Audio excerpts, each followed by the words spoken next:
महाराज जी आपके चरणों में कोटि कोटि प्रणाम।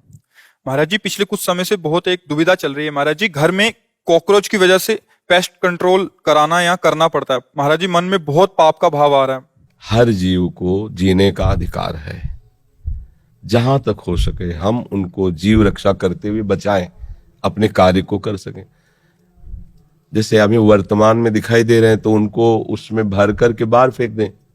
अब जब नहीं दिखाई दे तो ऐसी औषधियां रख दें कि वो उत्पन्न ना हो और वो वहां आवे ना।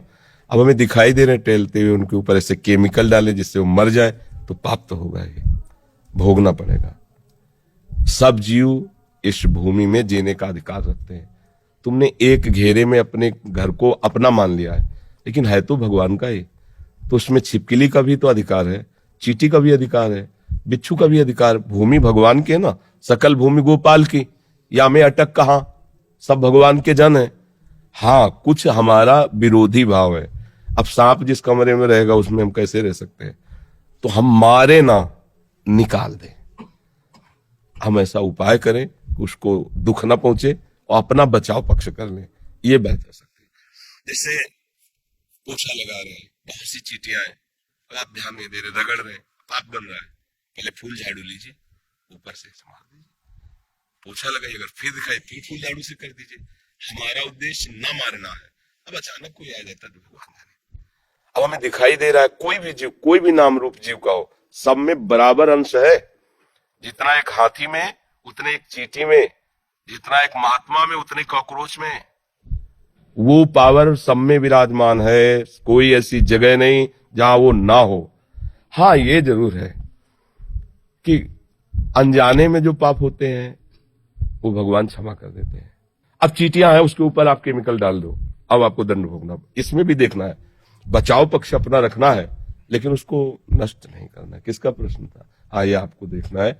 बहुत सी ऐसी, अब जैसे घर गृहस्थी में ये सब, हमने किसी एक परिवार को देखा, जा रहे थे कि घर की सब छिपकली निकालकर रोड में ईंटों से कुचला था।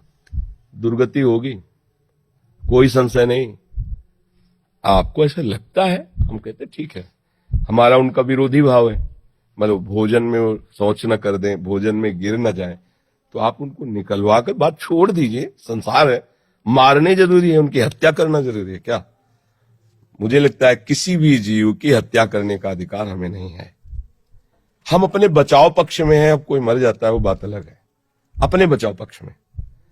क्योंकि अगर सेवा पक्ष दिया गया है तो फिर हो सकता है, क्योंकि उस समय वो धर्म है, उस समय वो धर्म है। अब इस समय हमें वो धर्म, आपत धर्म तो नहीं है ना, तो इसमें हमें विवेक के द्वारा चलना है।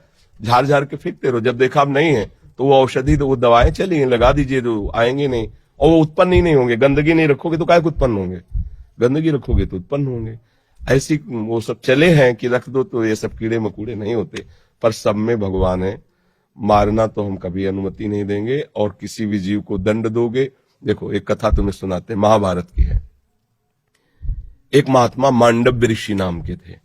वो हाथ उठाकर ऐसे, पहले बहुत कठिन तप संतों को करना पड़ा, कलयुग है तो अब तो नाम जप से ही काम, मंत्र जपो, नाम जप। दाहिने पैर के अंगूठे के बल पूरा शरीर का भार रखकर हाथ उठाकर मंत्र जप रहे थे। उसी राज्य में कुछ चोरों ने राजा के यहां चोरी की, राज कर्मचारियों ने पीछा किया, उनके आश्रम में गए और आश्रम में छुप गए, इस भाव से कि महात्मा के आश्रम को देखते ही राज कर्मचारी वापस चले जाएंगे कि यहां कैसे चोर छुपे हो। पर उनकी दृष्टि पड़ गई घुसते देख के। अब वहां गए तो माल सहित पकड़े गए। तो उन्होंने सोचा कि महात्मा ने ये नाटक कर रहा है, चोर रखता है और चोरी करवाता है।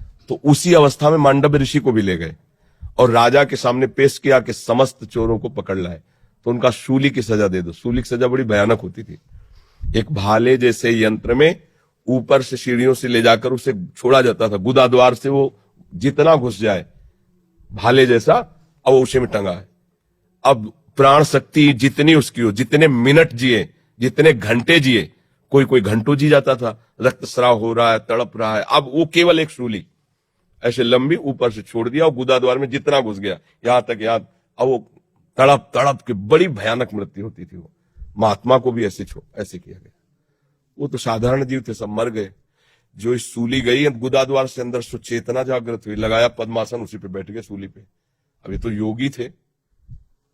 अब वहां बधशाला में तब जाया जाता है जब दूसरा कोई राजा है, तो 2-4 रोज तो हो ही जाते थे अपराधी, तो दूसरे दिन उतारने गए तो वो तो सब मरे थे और ये पद्मासन में बैठे थे। भाग के गए, राजा से बताया। राजा ने कहा ये तो बड़ा अपराध बन गया, कोई ऋषि आ गया, तुमने ये क्यों नहीं बताया ऋषि। अब आगे गौ करके ब्राह्मण करके मर्यादा थी कि गौ ब्राह्मण सामने है तो दया कर देते थे ऋषि जन, फिर साप नहीं देते थे। पहले बड़ा पावर मंत्रों का होता था। हाथ जोड़, महाराज हमें बिल्कुल पता नहीं कि आप यहाँ कैसे लाए गए, मुझे बिल्कुल पता नहीं, अब मुझे क्षमा कर दीजिए, मैं बिल्कुल नहीं। बोले मुझे आपसे कोई मतलब नहीं, पहले ये निकलवाओ सूली।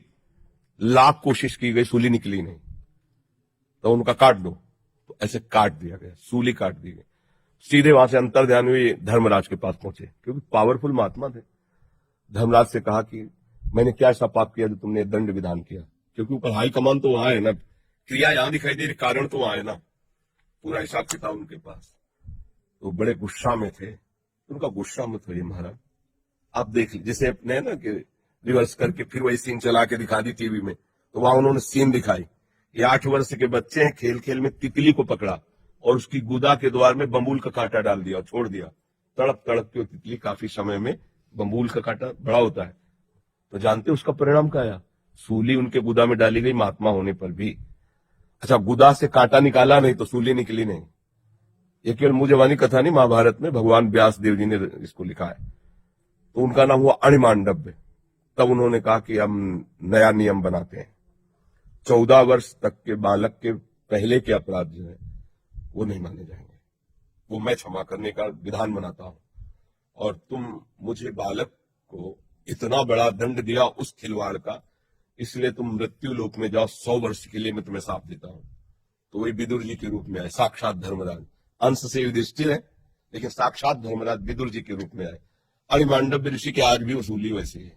और आप सोचो, एक महात्मा इतना बड़ा पावरफुल जो न्यायाधीश को भी मृत्यु लोक में भेज दिया दंड देके, उसकी सूली नहीं निकली, तो आप काकरोच को या किसी जीव को, मुझे लगता है कि हिसाब है, तो बचो, ऐसे कर्म मत करो जिससे पाप हो।